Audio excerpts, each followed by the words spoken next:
Hey guys, I'm John Wesley with Voice of Christians, and I'm here with Ramte. Ramte. Ramte, could you tell me a little about where you work in Manipur and whatever the story you'd like to share?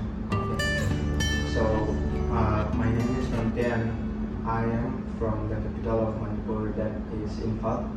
And I've been born and brought up there. And actually, me and my family, we were staying for more than like 30 years already with our community, which is systematic.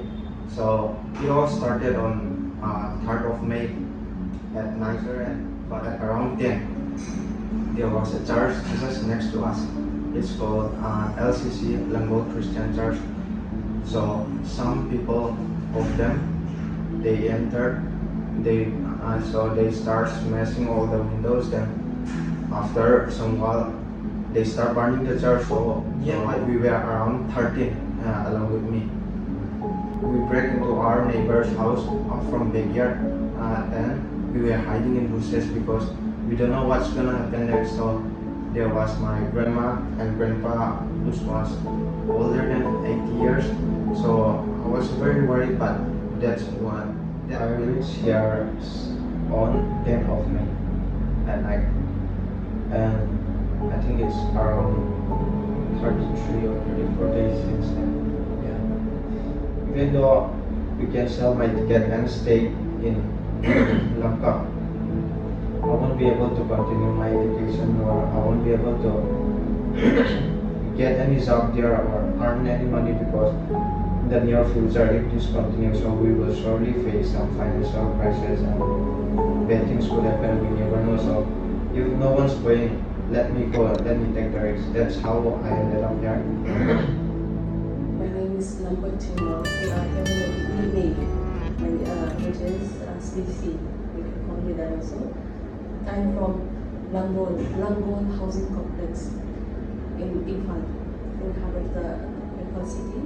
We've been watching this raid, which is taking place in many of the districts of Manipur, hilly districts of Manipur. We've been watching it and then finding it very, very, very proud of our community, because they all went together there in thousands.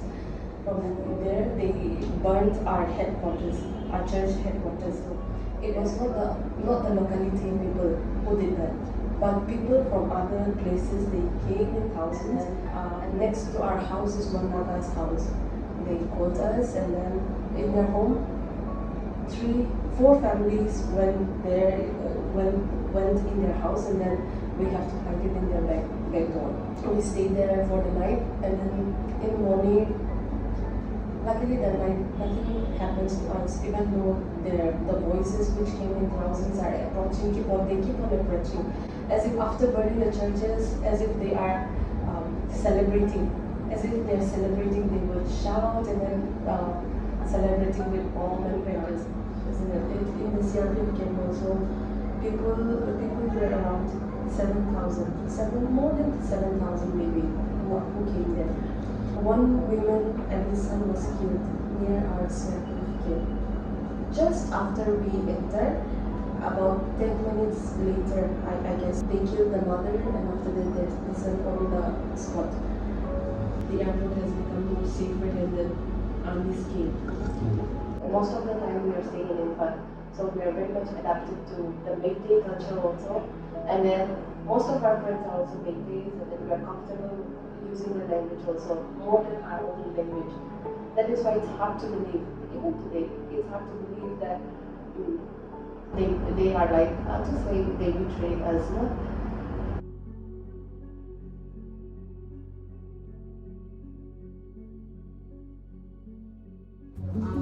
When they won the village, they were using sand.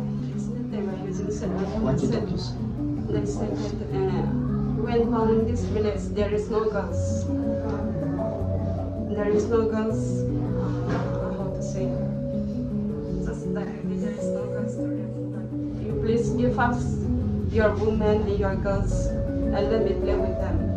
Like this, they used to play with the cooking people, but our cooking people, they only just listen. They did not respond to anything. And They say that your God up above the cross, in your God, that cross sign symbol. We are busy in your God. Oh, you people, now you have, you cannot do anything now. We are busy at your God. Like this, no? They used to make joke at us. Okay. Yeah.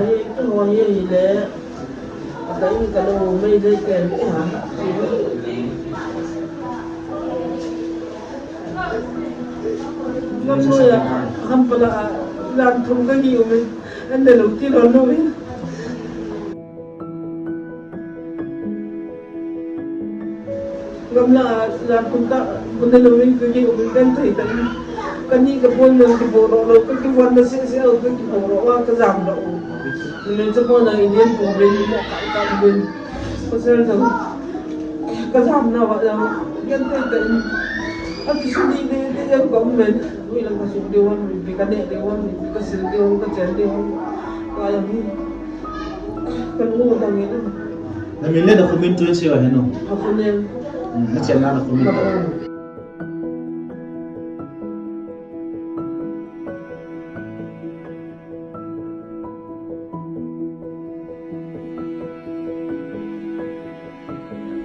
Hey, this is John with Voice of Christians, and I'm here with Pastor. What's your name? Pastor Kamsa, and he's from a village, which is, you said, northeast of Imphal? Eastern part and Manipur east side, Kampopi district. Kampopi district, okay. And yeah, so could you tell us, so you're the pastor of a church there in that village? I'm a church leader. Uh-huh. I'm serving more than 10 years More than 10 years. as a police secretary, and we are under Fundamental Biblical Baptist Churches, Manipur. I was also a general secretary in 2000, collectively 6 years. And our village has been burned down on that 5th May 2023. Fifth of May. We are around 90 to 100 houses that have been burned down by the military community. Even they burned the church also. When they came, we are watching in the hillside. When they came, enter in the church compound, they hang there the deer, and they hit the drum, and they are playing guitar music, and they sing every song even enter the church, and they silence us in that place. We are hearing, we are hiding in the hillside, and we are just watching. Okay, so if you want to go ahead and share your name and a little bit about yourself and your husband. Namin na loy pa sang sang thu len sung thu ta se se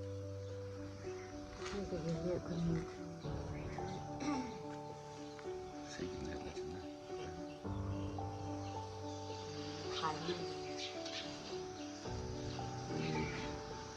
ang tua sedang hihiin kami mana izong ka kitong kan ang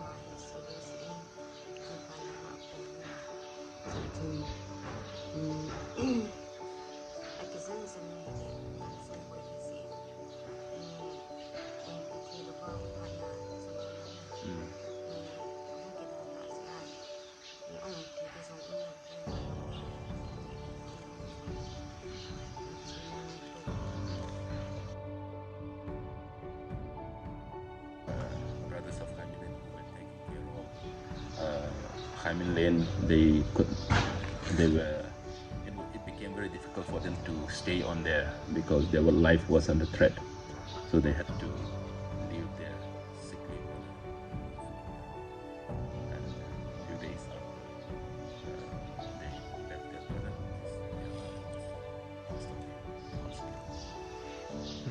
She has been very active in the local relief efforts, and I just have some questions that she's going to answer for us today. I'm Dr. Kim. I'm a specialist in public health for the treatment of the injured, for rehabilitation. but mainly I am involved in the relief activities. As of now, in my place, there are more than 15,000 displaced people from various parts of Manipur. Our Chief Medical Officer has engaged several doctors to visit the camps on a regular basis. So I frequently visit. I have been visiting almost more than 30 camps. And there are lots of people who are in need, who are in dire need of our help, who are in need of medicines, who are in need of food, who are in need of multivitamins and all. So I would like to share one small story. When I have visited a camp, I have encountered a lady who was about to deliver, but she had to run to the jungles to save her life.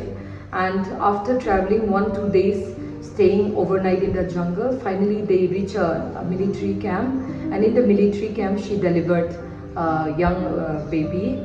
She is a healthy baby, about 4 point some kgs. And so like when we visited the camp and the ladies told the story, it's been like amazing how God has rescued, and the baby is very cute and healthy. So there are other stories like where some women they delivered on the way while they were traveling in the jungle, but tragically like the baby was born preterm and it was a still baby, so they had to bury on the way. It's very tragic for such mothers. So at this hour the most important would be like we need infant formulas for very young children, infants. We need extra nutrition for the pregnant women, for the lactating mothers, and we can help those elderly, very old people in the camps, like 80 plus, 90 plus people, vitamins, other nutritional support. And I would like also to appeal for other like first aid for the injured, maybe simple first aid medications we need. The urgent need will be those antibiotics, injectable antibiotics, surgical equipments for treating the injured, and we need some medicines for those in the camps, especially relief camps, like for maybe deworming tablets for the children, multivitamins, enzymes, appetizers, cough syrups for the children, some medicines for treating flu, some antibiotics for the children, and we also need some medicines for maybe for chronic ailments like diabetes, hypertension, chronic heart disease, chronic renal disease. Yeah, but the main will be we need lots of medicines because there are more than 15,000 displaced. So it's challenging even to visit the camps because the need is so many, but we have the limited resources. Our medicines are too less. And another requirement will be also for infant diapers, like children in diapers, and another one will be for sanitary pads for the women. And we are unable, from the medical side, we are unable to provide infant formulas since it's very costly and it's not available in the market. And